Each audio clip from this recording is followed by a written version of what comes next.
नमस्कार दोस्तों, मैं रवि गौर स्वागत करता हूं आप सभी का उड़ान आईएएस एकेडमी के ऑनलाइन प्लेटफॉर्म पर। दोस्तों, जैसा कि आप सभी को पता होगा, 5 अक्टूबर 2023 को आदिम जाति तथा अनुसूचित जाति विकास विभाग के द्वारा छात्रावास अधीक्षक के 300 पदों के लिए विज्ञापन जारी किया गया था। अब अभ्यर्थियों को इंतजार है कि व्यापम एक नया विज्ञापन जारी करे जिसमें वह आगे की प्रक्रिया बताए। आगे की प्रक्रिया बताने का मतलब ऑनलाइन आवेदन कब से लिए जाएंगे, परीक्षा की डेट क्या होगी, पाठ्यक्रम क्या होगा। पाठ्यक्रम को लेकर थोड़ा सा संशय बना हुआ है। इसका कारण यह है कि जब पहले इस एग्जाम को व्यापम लेता था तो उसका एक अलग पाठ्यक्रम था। 2016 में जो एग्जाम हुआ था, मैं आपको पेपर भी दिखाऊंगा अभी 2016 का। 2016 में जो एग्जाम हुआ था छात्रावास अधीक्षक का, व्यापम ने लिया था, तो व्यापम का एक अपना पाठ्यक्रम था छात्रावास अधीक्षक का। लेकिन कुछ महीनों पहले आपने सुना होगा, देखा होगा, सीजीपीएससी ने छात्रावास अधीक्षक के 500 पदों के लिए विज्ञापन जारी किया था। उसमें सीजीपीएससी ने पाठ्यक्रम में थोड़ा सा बदलाव कर दिया था।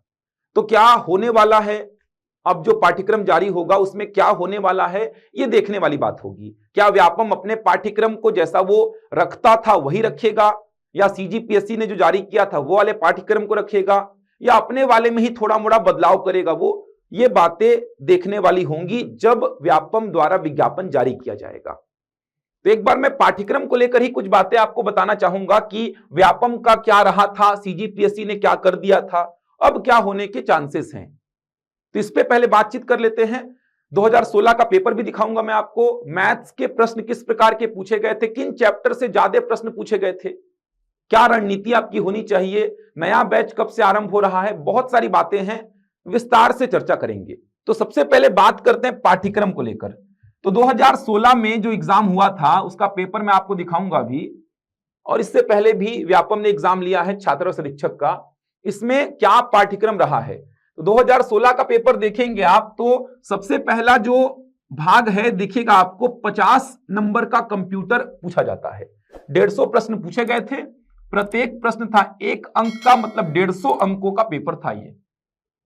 कंप्यूटर के 50 प्रश्न, कंप्यूटर के, जिसमें से आपको मिनिमम 25 अंक लाना कंपलसरी है। मिनिमम 25 अंक, 50 नंबर का कंप्यूटर था जिसमें से मिनिमम 25 नंबर लाना कंपलसरी है। ज्यादा लाएंगे तो और प्रॉफिट में ही रहेंगे आप, क्योंकि मेरिट में इसके नंबर ऐड होंगे। तो जितना ज्यादा लाइए उतना फायदा है, लेकिन 25 से कम लाएंगे तो सीधे बाहर हो जाएंगे आप। तो कंप्यूटर 50 नंबर का, जिसमें 25 नंबर लाना एकदम कंपलसरी है। इसके बाद बात करूं छत्तीसगढ़ का सामान्य अध्ययन। छत्तीसगढ़ के सामान्य अध्ययन से 20 प्रश्न पूछे गए थे, 20 प्रश्न। अगर बात करूं मैं गणित की, तो गणित जो विषय है, गणित विषय से 20 प्रश्न पूछे गए थे, तो 90 नंबर का तो यही हो गया आपका। इसके अलावा हिंदी भाषा जो है, हिंदी भाषा से 10 प्रश्न पूछे गए थे, इंग्लिश भाषा से भी 10 प्रश्न पूछे गए थे। तो 110 नंबर का वेटेज आप देख सकते हैं यहां पर हो चुका है। इसके अलावा अगर मैं बात करूं इंडियन जीएस की, अगर मैं बात करता हूं इंडियन जीएस की, तो इंडियन जीएस के 20 प्रश्न आपको सीधे सीधे देखने को मिले थे यहां पे। इंडियन जीएस के भारत का सामान्य अध्ययन, जिसमें भारत का इतिहास, भारत का भूगोल, भारत का संविधान, भारत की अर्थव्यवस्था, इसमें सामान्य विज्ञान जिसमें भौतिकी, रसायन, जीव विज्ञान, पर्यावरण, प्रौद्योगिकी, कला, संस्कृति, साहित्य, सब कुछ शामिल था। तो भारत के सामान्य अध्ययन से 20 प्रश्न बने थे। इसके अलावा अगर बात करूं मैं करंट अफेयर के, तो करंट अफेयर के 10 प्रश्न थे। 10 और जो प्रश्न बचे, इसमें 5 प्रश्न थे खेल कूद से और 5 प्रश्न थे देश विदेश के। कहने का मतलब ये 10 प्रश्न भी करंट अफेयर का ही सेक्शन आप मान सकते हैं, देखा जाए तो ये 150 प्रश्नों का आप देख सकते हैं क्या क्या विषय को उसमें शामिल किया गया था। तो 50 प्रश्न कंप्यूटर के थे, 20 प्रश्न छत्तीसगढ़ के, 20 प्रश्न गणित के, 10 हिंदी भाषा, 10 इंग्लिश भाषा, 20 प्रश्न भारत का सामान्य अध्ययन, 10 करंट अफेयर, और ये भी 10 आप करंट अफेयर बोल सकते हैं। इसमें 5 अलग से खेल कूद करके एक सेक्शन था और 5 देश विदेश करके एक सेक्शन था। तो 2016 और उससे पहले जो छात्रावास अधीक्षक का एग्जाम व्यापम ने लिया था, उसमें ये पाठ्यक्रम था। डिटेल्ड में क्या क्या मैथ्स में था, क्या क्या छत्तीसगढ़ में था, क्या क्या कंप्यूटर में था, वो नहीं बता रहा हूं मैं आपको। गणित पे तो बातचीत करेंगे, खैर गणित वाले पे बातचीत करेंगे कि गणित का डिटेल्ड सिलेबस क्या है, और 2016 में क्या पूरे सिलेबस से ही आया था कि कुछ बाहर से भी आया था, इस पे भी बातचीत करेंगे। डिटेल्ड सिलेबस अभी आपको नहीं बता रहा, मैं एक ओवरव्यू दे रहा हूं आपको किस किस सेक्शन से कितने कितने प्रश्न आए थे। तो 2016 में जो व्यापम ने एग्जाम लिया था, या उससे पहले जो व्यापम ने एग्जाम लिए हैं, छात्रावास अधीक्षक का एग्जाम बोल रहा हूं मैं, उसमें ये पैटर्न रहा है। 150 प्रश्न देख सकते हैं आप। लेकिन कुछ महीनों पहले पीएससी ने क्या किया था, कुछ महीने पहले पीएससी ने विज्ञापन जारी किया, तो पीएससी ने क्या किया, थोड़ा सा बदलाव कर दिया था। वो बदलाव क्या था, तो पीएससी ने बोला 50 प्रश्न कंप्यूटर के बनेंगे, 20 प्रश्न छत्तीसगढ़ जैसा कि था, 20 प्रश्न गणित ये भी था। तो 90 नंबर तो एकदम सेम है, देख सकते हैं आप, जैसा व्यापम का था वैसा ही था। 10 प्रश्न हिंदी भाषा ये भी सेम था, 10 प्रश्न इंग्लिश भाषा ये भी सेम था। यहां तक तो एकदम बात सेम चली आ रही थी, देख सकते हैं 110 नंबर तो सेम वही पैटर्न पे आपको दिखाई दे रहे हैं जो व्यापम के थे। उसके बाद इसने पहला चेंज क्या किया, 15 प्रश्न इंडियन जीएस के कर दिए, 20 जो थे उसको कम करके कितना कर दिया, 15। इंडियन जीएस के 15 प्रश्न, 15 प्रश्न करंट अफेयर के, वहां पे 20 था उसको कम करके 15 कर दिया। देखा जाए तो 20 ही था, 10 और ये 10 को भी करंट अफेयर में शामिल कर सकते हैं। तो 20 को 15 कर दिया और इस 20 को 15 कर दिया, 5-5 प्रश्न कम हो गए। ये 10 प्रश्न कहां से पूछेगा वो, तो ये 10 प्रश्न पूछेगा बाल विकास से। बाल विकास करके एक अलग से सेक्शन ऐड कर दिया था, बाल विकास अलग से एक सेक्शन ऐड हो गया था। तो बाल विकास करके एक अलग से सेक्शन पीएससी ने ऐड कर दिया था। बाकी जो व्यापम का था वो तो था ही, पीएससी ने थोड़ा सा बदलाव किया था। 5 नंबर उसने जीएस से कम किए, 5 नंबर उसने जो करंट अफेयर वाला सेक्शन है वहां से कम किए, और 10 नंबर का उसने ऐड कर दिया था बाल विकास। अब व्यापम जब विज्ञापन जारी करेगा 300 पदों के लिए, व्यापम जो परीक्षा लेगा उसमें पाठ्यक्रम क्या रहेगा, ये सोचने वाली बात है, ये देखने वाली बात होगी। क्या व्यापम अपने पुराने पैटर्न को रखेगा, ये जो उसका पुराना पैटर्न था, या वो पीएससी के पैटर्न को पूरा पूरा कॉपी करेगा, या फिर अपने पैटर्न में थोड़ा बदलाव कर देगा वो।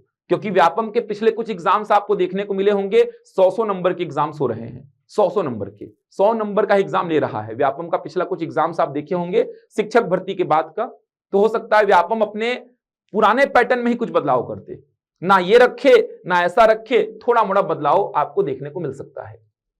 लेकिन चांसेस हैं कि हो सकता है कि 150 नंबर का ही पेपर ले जिसमें वो अपने पुराने पैटर्न को रखे, नए पैटर्न को भी रखता है जो सीजीपीएससी ने जारी किया था। तो बहुत ज्यादा बदलाव तो है नहीं, ये सेक्शन अलग से आपको कवर करना पड़ेगा बस, 10 नंबर का बाल विकास।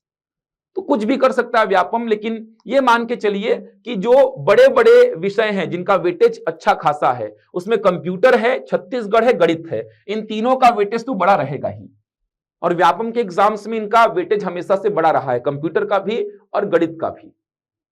तो इन विषयों का वेटेज बड़ा रहेगा ही। तो मुझे जहां तक लग रहा है कि बहुत ज्यादा बदलाव आपको देखने को नहीं मिलेगा, सिलेबस में बहुत ज्यादा बदलाव नहीं रहेगा।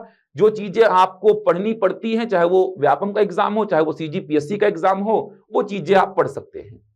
ये वाला एक नया सेक्शन है बाल विकास का, इसको व्यापम रख सकता है, हटा भी सकता है, हो सकता है रख ले। जैसे श्रम वाला जो पेपर हुआ था, लेबर इंस्पेक्टर का जो पेपर हुआ था, उसमें व्यापम ने श्रम संबंधी एक सेक्शन अलग से ऐड कर दिया था, तो हो सकता है बाल विकास वाले सेक्शन को वो रखे।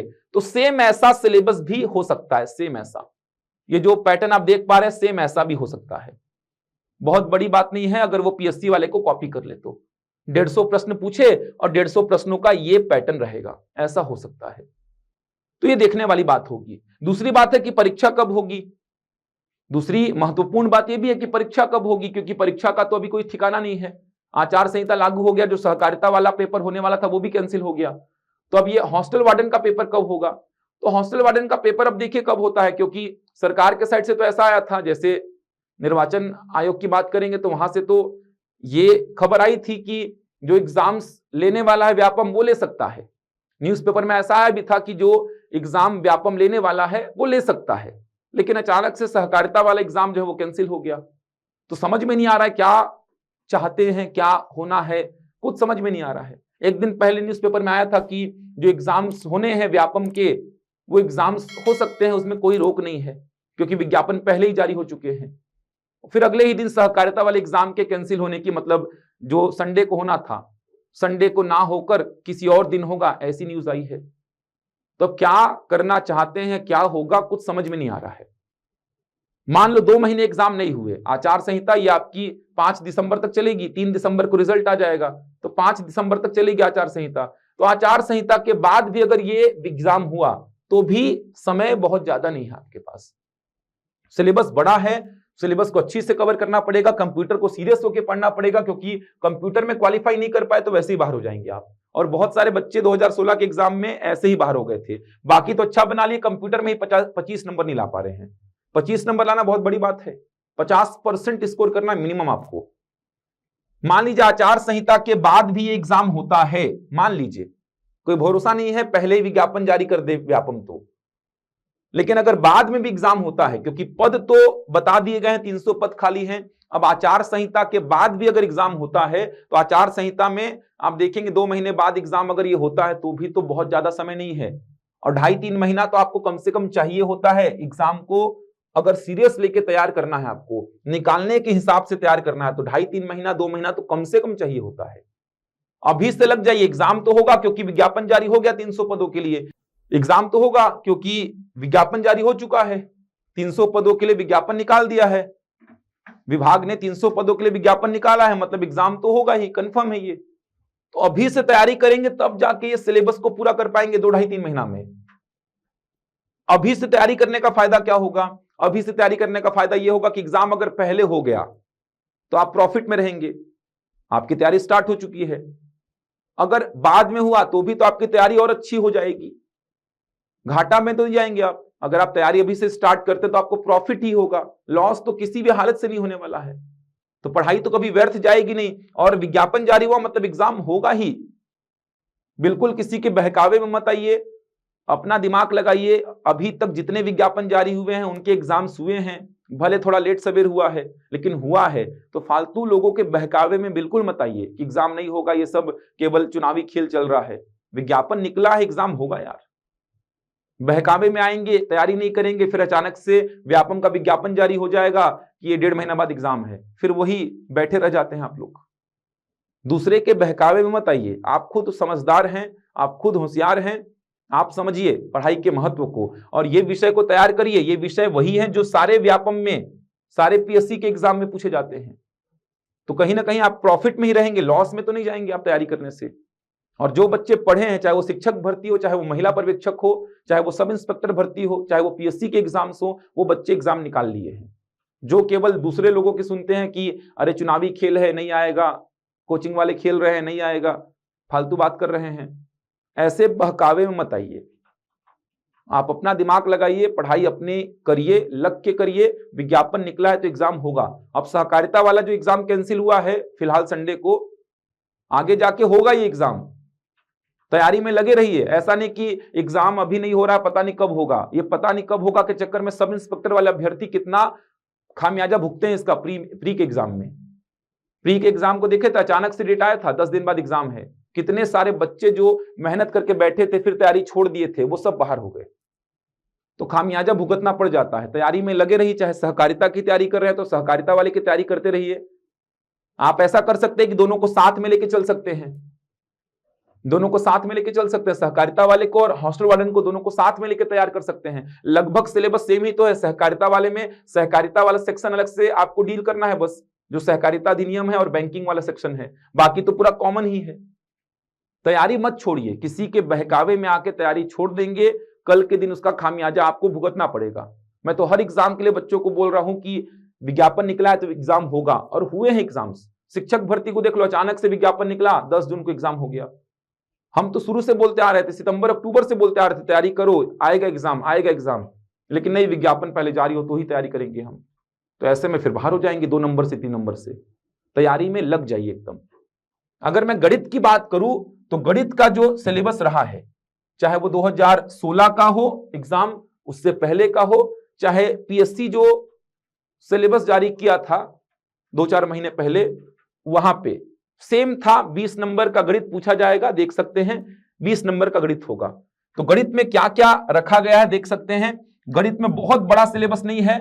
पहला चैप्टर आप देखेंगे तो महत्तम समापवर्तक और लघुत्तम समापवर्तक, लघुत्तम समापवर्ती। पहला जो चैप्टर है महत्तम समापवर्तक और लघुत्तम समापवर्ती, मतलब एचसीएफ और एलसीएम, पहला चैप्टर। यहां से व्यापम प्रश्न पूछता ही है, व्यापम का एकदम पसंदीदा चैप्टर रहा है ये, एकदम पसंदीदा चैप्टर। इसके बाद देख सकते हैं औसत है, प्रतिशत है, प्रतिशत है तो आगे लाभ हानि रहेगा ही। चाल समय दूरी है, चाल समय दूरी भी देख सकते हैं आप। इसके बाद आगे बढ़ेंगे तो साधारण ब्याज है, लाभ हानि है, अनुपात समानुपात है, प्रतिशत के जन्म और मृत्यु दर वाले प्रश्न हैं, जनसंख्या वृद्धि और ह्रास वाले प्रश्न हैं। इसके बाद देखेंगे तो रेखा कोण है, समतलीय आकृतियां जिसमें त्रिभुज, चतुर्भुज, वृत्त है। यहां पर देख सकते हैं त्रिभुज, आयत, समांतर चतुर्भुज, समलंब चतुर्भुज। इसके अलावा थोड़ा सा घन घनाभ को भी यहां पे लिख दिया है। सिलेबस एकदम लिमिटेड है, बहुत ज्यादा चैप्टर्स नहीं है, खत्म हो गया मैथ्स का सिलेबस, बस इतना ही है। ये आप ज्योमेट्री वाला सेक्शन बोल सकते हैं इसको, जिसमें रेखा कोड भी है, अलग अलग प्रकार के कोड आपको देखने हैं। 2D पूरा पढ़ना है आपको, 2D मतलब क्षेत्रमिति में अगर बात करूं मैं, त्रिभुज, चतुर्भुज और वृत्त पूरा डिटेल में पढ़ना है आपको। 3D में बहुत ज्यादा डील नहीं करना है। 3D मतलब आयतन वाले चैप्टर में देख सकते हैं घन और घनाभ है, बस घन और घनाभ है, बाकी कुछ नहीं है इसमें। गोला, बेलन, शंकु ये सब नहीं है, घन और घनाभ है। तो रेखा कोड पूरा डिटेल में पढ़ना है आपको, अलग अलग प्रकार की रेखाएं, अलग अलग प्रकार के कोड, समझ आ रहा है। इसके अलावा 2D मतलब आप 2 डायमेंशनल आकृतियां जैसे त्रिभुज, चतुर्भुज, वृत्त, इसको अच्छी से कवर करेंगे। दिखाऊंगा मैक्सिमम प्रश्न 20 में से यहीं से पूछे गए थे। ये जो इकाई 3, इकाई 4 है, मैक्सिमम प्रश्न यहीं से पूछे गए थे। दिखाऊंगा पेपर 2016 का भी। तो आपको बोल रहा मैं, रेखा कोड अच्छी से कवर करना है, हर एक प्रकार की रेखा और कोड पूरा डिटेल में कवर करना है। उसके प्रश्न करने हैं आपको। 2D आकृतियां जितनी भी हैं, त्रिभुज, चतुर्भुज, वृत्त, बहुत अच्छी से कवर करना है। 3D में केवल आपको घन और घनाभ को पढ़ना है। 3D में 3 डायमेंशनल आकृतियां, घन और घनाभ, बेलन, गोला, शंकु, ये सब छोड़ दीजिए। क्वेश्चंस यहीं से पूछे गए थे और मैक्सिमम 20 में से मैक्सिमम क्वेश्चंस यहीं से पूछे गए थे। इन 2 इकाइयों से पूछे गए थे मैक्सिमम क्वेश्चंस। और व्यापम के एग्जाम में तो यही पूछता है, बस भर भर के। व्यापम तो यही सब पूछता है, एकदम भर भर के पूछता है व्यापम इनको। इससे पहले वाले चैप्टर्स को देखेंगे तो यही सब है, लाभ हानि है, प्रतिशत है, अच्छा सामान्य ब्याज मतलब साधारण ब्याज है, चक्रवृद्धि ब्याज नहीं है इसमें, अनुपात समानुपात है। तो बहुत ज्यादा नहीं है एकदम, आप इसको देख सकते हैं। खत्म हो गया सिलेबस, खत्म हो गया इतने में ही सिलेबस। ये बेसिक चैप्टर्स जो है, संख्या पद्धति, सरलीकरण, समझ आ रहा है, भिन्न संख्याएं, घातांकरणी, वर्गमूल और घनमूल, ये सब चैप्टर्स तो दिखाई नहीं दे रहे हैं। एज रिलेटेड प्रॉब्लम्स, ये सब चैप्टर्स तो दिखाई दे ही नहीं रहे मेरे को। और लगभग सारे प्रश्न देखेंगे तो सिलेबस के अंतर्गत ही पूछे गए थे 2016 में। तो इस सिलेबस को तो ओरली याद कर सकते हो यार। औसत है, प्रतिशत है, लाभ हानि है, अनुपात समानुपात है, सामान्य ब्याज मतलब साधारण ब्याज है, चाल समय दूरी है, एलसीएम एचसीएफ है, खत्म। बाकी 2D 3D रेखा कोड, इतना कवर करना है आपको। मैथ्स का सिलेबस बहुत छोटा है। व्यापम जनरली मैथ्स में बहुत कुछ रखता है, लेकिन हॉस्टल वार्डन में बहुत कुछ नहीं है। ये वाले को अच्छी से कर लेना। 7-8 प्रश्न तो आपको यहीं से दिख जाएंगे, 7-8 प्रश्न यहीं से मिल जाएंगे। रेखा कोड, अलग अलग प्रकार के कोड, एकांतर अंतः कोड क्या होता है, एकांतर बाह्य कोड क्या होता है, शीर्षाभिमुख कोड क्या होता है, सह अंतः कोड क्या होता है, अलग अलग प्रकार के कोड, पूरक कोड, संपूरक कोड, समकोड, बहुत सारे कोड है। अलग अलग प्रकार के कोड को पढ़ लीजिए। कोडों का रैखिक युग्म क्या होता है, समांतर रेखाएं क्या होती है, प्रतिच्छेदी रेखाएं क्या होती हैं, त्रिभुज में अलग अलग प्रकार के त्रिभुज, विषमबाहु त्रिभुज क्या होता है, समबाहु त्रिभुज क्या होता है, समद्विबाहु त्रिभुज क्या होता है, समकोण त्रिभुज क्या होता है, चतुर्भुज में अलग अलग प्रकार के चतुर्भुज, वर्ग, आयत, समचतुर्भुज, समांतर चतुर्भुज, समलंब चतुर्भुज, सारे प्रकार के त्रिभुज, सारे प्रकार के चतुर्भुज और वृत्त, ये पूरा कवर कर लो, कोई प्रश्न नहीं छूटने वाला आपसे। 3D में घन और घनाभ पढ़ लो, घन और घनाभ, वृत्त के कुछ थ्योरम्स पढ़ लो, वृत्त के कुछ थ्योरम्स है उनको पढ़ लो, समझ आ रहा है। कुछ थ्योरम्स जो प्रमेय है वृत्त की, उनको पढ़ना पड़ेगा आपको। ये वाले सेक्शन को बहुत अच्छी से डील कर लोगे तो 6-7 प्रश्न तो यहीं से मिल जाएंगे आपको। उसके अलावा 1-2 प्रश्न आपको इधर से मिलेंगे। एक आध प्रश्न आपको साधारण ब्याज से मिल जाएगा, 1-2 प्रश्न लाभ हानि से, एक आध प्रश्न प्रतिशत से, अनुपात समानुपात से एक आध प्रश्न मिल जाएगा, 2 प्रश्न आपको एलसीएम एचसीएफ से मिल जाएंगे, 2 प्रश्न आपको औसत से मिल जाएंगे, चाल समय दूरी से आपको 2-3 प्रश्न मिल जाएंगे, खत्म 20 प्रश्न। इतना ही सिलेबस है। अभी आपको 2016 का पेपर में दिखाऊंगा, उससे पहले ये जो नया बैच है ये भी आपको बता देना चाहता हूं मैं। नया बैच जो हम चालू कर रहे हैं, देख सकते हैं, नया जो बैच है ये 16 अक्टूबर से हम आरंभ कर रहे हैं। 16 अक्टूबर से समय होगा शाम 5:30 बजे से 8:30 बजे तक। छात्रावास अधीक्षक का जो स्पेशल बैच है जिसमें संपूर्ण सिलेबस हम कवर कराएंगे, तो छात्रावास अधीक्षक का स्पेशल बैच 16 अक्टूबर से आरंभ कर रहे हैं। समय होगा शाम 5:30 बजे से 8:30 बजे तक। क्लासेस ऑफलाइन और ऑनलाइन दोनों ही मोड पर चलेंगी। ऑनलाइन लाइव क्लासेस चलेंगी, मतलब लाइव आप हमसे ऑनलाइन जुड़ेंगे। इसके अलावा प्रत्येक क्लास का रिकॉर्डेड वीडियो और पीडीएफ दिया जाएगा। ऑफलाइन क्लास अगर आपको ज्वाइन करनी है, ऑफलाइन हमसे जुड़ना है, तो ये क्लासेस हेड ऑफिस में संचालित होंगी। आप हमारे हेड ऑफिस में आकर हमसे ऑफलाइन जुड़ सकते हैं। हेड ऑफिस का एड्रेस लिखा हुआ है लोकायन भवन, एकात्म परिसर के पास, दैनिक भास्कर प्रेस रोड, रजबंधा मैदान, रायपुर। ऑनलाइन तो आप कहीं से भी घर बैठे हमसे जुड़ सकते हैं। ऑनलाइन लाइव अटेंड करेंगे क्लास, लाइव आप डाउट्स पूछ सकते हैं, अपने डाउट्स क्लियर कर सकते हैं, और बाद में रिकॉर्डेड वीडियोस भी आप चाहें तो देख सकते हैं। पीडीएफ आपको मिलेंगी हर क्लास की। और जो बच्चे हमसे ऑफलाइन जुड़ेंगे, सारे बच्चों को, ऑफलाइन जुड़ने वाले सारे बच्चों को हम ऑनलाइन की सुविधा देते हैं। कभी कभार अगर वे क्लास नहीं आ पा रहे हैं तो घर बैठ के लाइव हमसे जुड़ सकते हैं, रिकॉर्डेड देख सकते हैं। तो ऑफलाइन जुड़ने वाले प्रत्येक बच्चों को हम ऑनलाइन की सुविधा भी देते हैं साथ में। तो एक बहुत अच्छी रणनीति के साथ 16 अक्टूबर से छात्रावास अधीक्षक के लिए हम बैच आरंभ कर रहे हैं। समय शाम 5:30 बजे से 8:30 बजे तक का होगा। न्यूनतम शुल्क पर यह बैच लाया जा रहा है। पंजीयन आरंभ हो गया है। ऑनलाइन क्लास से अगर आपको जुड़ना है तो ऑनलाइन क्लास की लिंक आप इन नंबर पे व्हाट्सएप करके प्राप्त कर सकते हैं। इनमें से किसी भी नंबर पे व्हाट्सएप कर दीजिए, आपको ऑनलाइन क्लास की लिंक दे दी जाएगी।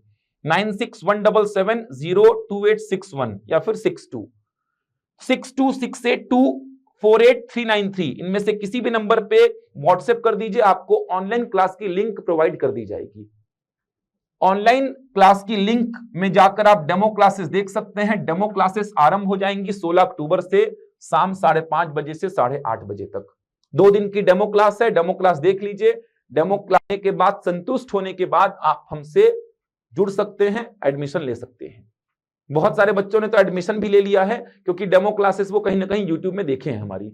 अगर आपको हमारी डेमो क्लासेस देखनी है तो आप यूट्यूब चैनल हमारा देख सकते हैं। उसमें हमारी डेमो क्लासेस लाइव क्लास की भी हैं, रिकॉर्डेड क्लासेस की भी हैं। तो आप चाहें तो एडमिशन भी ले सकते हैं। एक शानदार रणनीति के साथ ये बैच चलेगा।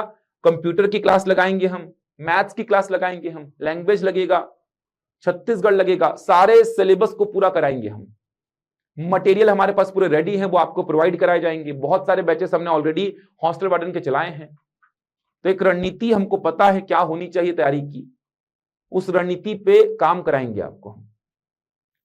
तो बहुत शानदार तरीके से बैच चलेगा, आप जुड़ सकते हैं हमसे।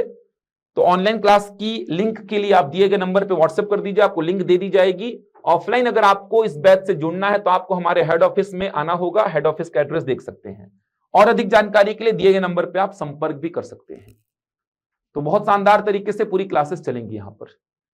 तो अगर आपको तैयारी करनी है हॉस्टल वार्डन की और बिल्कुल तैयारी में लगना है, ये मान के चलिए, क्योंकि 2 ढाई 3 महीने कम से कम लगते हैं सिलेबस पूरा करने में, तो 16 अक्टूबर से हमसे जुड़कर आप अपनी तैयारी को एक सही दिशा भी दे सकते हैं। तो बात कर रहा था मैं पेपर की, तो एक बार मैं अगर आपको पेपर दिखाऊं 2016 का जो पेपर हुआ है, 2016 का जो पेपर हुआ है, अगर वो पेपर मैं आपको दिखाऊं तो देख सकते हैं कंप्यूटर संबंधी सामान्य ज्ञान, इसके प्रश्न आप देख सकते हैं लिखे हुए हैं। मैं बात कर रहा हूं किसकी, मैथ्स की।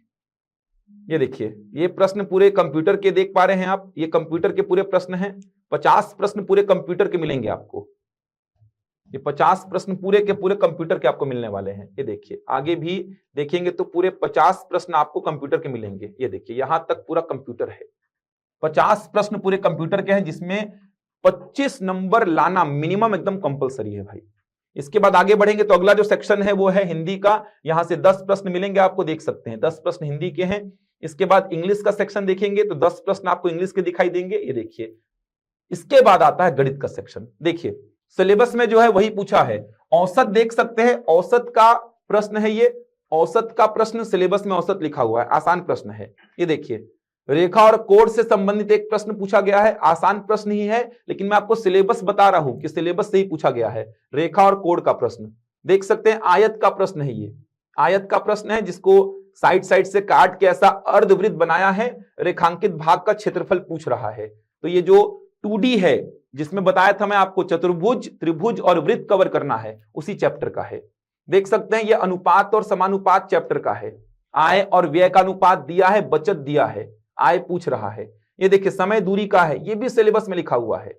आगे देखेंगे, देख लीजिए क्षेत्रफल का है, ये देखिए वृत्त वाले को पढ़ना है बोला था मैं। ये देखिए वृत्त सी का क्षेत्रफल दिया है तो वर्ग का क्षेत्रफल पूछा है, वर्ग के अंदर एक वृत्त बनाया है और ये वर्ग का क्षेत्रफल पूछ रहा है, वृत्त का दे दिया है। इसके आगे बढ़ेंगे तो आयत और मतलब अलग अलग प्रकार के चतुर्भुज हैं, आयत है, समलंब चतुर्भुज, मतलब ये जो वर्ग हो गया, समलंब चतुर्भुज हो गया, इनके बारे में कुछ कथन दिए गए हैं, कौन सा कथन सत्य है ये पूछा है। तो आप देख पा रहे हैं 2D वाले चैप्टर से, मतलब त्रिभुज चतुर्भुज वृत्त वाले चैप्टर से कितने सारे प्रश्न बने हैं। आगे बढ़ेंगे, देखिए फिर से आयताकार कागज के टुकड़े को जिसकी माप इतनी है, लंबी भुजा की तरफ से मुड़ा जाता है तो इस तरह बनने वाले बेलन का अधिकतम आयतन क्या होगा। अब बेलन लिखा नहीं था लेकिन बेलन को पूछ लिया है, ये देखिए बेलन को पूछ लिया है। तो 3D में कोशिश करिए कि आप जितना हो सके घन घनाप तो लिखा है, बेलन शंकु गोला को भी एक बेसिक जानकारी रखिए आप, क्या फॉर्मूले होते हैं, बेलन कैसे बनता है, शंकु क्या होता है, गोला क्या होता है, बेसिक जानकारी रखिए। बहुत ज्यादा नहीं प्रश्न आया था, जो सिलेबस है उसी से प्रश्न आया था, इसको बना लेते आप। अगर आपको 2D की जानकारी अच्छी से तो भी आप इसको बना लेते। ये देखिए किसी जार में लाल सफेद नीली रैपर वाली टॉफी रखे थे, तो ये तो जनरल प्रश्न है, ये तो बना लेंगे। इसमें 1-2 प्रश्न ऐसे आते हैं जो आपकी बुद्धि पर डिपेंड करते हैं, जो कैलकुलेशन आप सीखते हैं मैथ्स में उस पर डिपेंड करते हैं। औसत का प्रश्न देखिए सिलेबस में लिखा हुआ है औसत, ये आ गया पूर्ण वर्ग का प्रश्न, पूर्ण वर्ग का प्रश्न ये बाहर से आ गया। देखा जाए तो वर्गमूल वाले चैप्टर से आया है। अब पूर्ण वर्ग जो है व्यापम का एकदम पसंदीदा टॉपिक है, पूर्ण वर्ग से व्यापम प्रश्न पूछता ही है। तो जैसा कि बता रहा था मैं, 1-2 प्रश्न आपको मिल जाते हैं सिलेबस के बाहर। ये देखिए ये प्रश्न है जो सिलेबस में लिखा नहीं है, वर्गमूल घनमूल पूर्ण वर्ग का प्रश्न है। ये देखिए प्रतिशत का प्रश्न है। ये देखिए फिर से आ गया त्रिभुज, ये देखिए त्रिभुज का प्रश्न आ गया। ये देख सकते हैं एक जनरल प्रश्न है। ये सब तो बेसिक कैलकुलेशन पे डिपेंड करते हैं, मैथ्स पढ़ेंगे तो ये सब बेसिक चीजें आपको समझ में आ जाएंगी, केवल कैलकुलेशन है इसमें।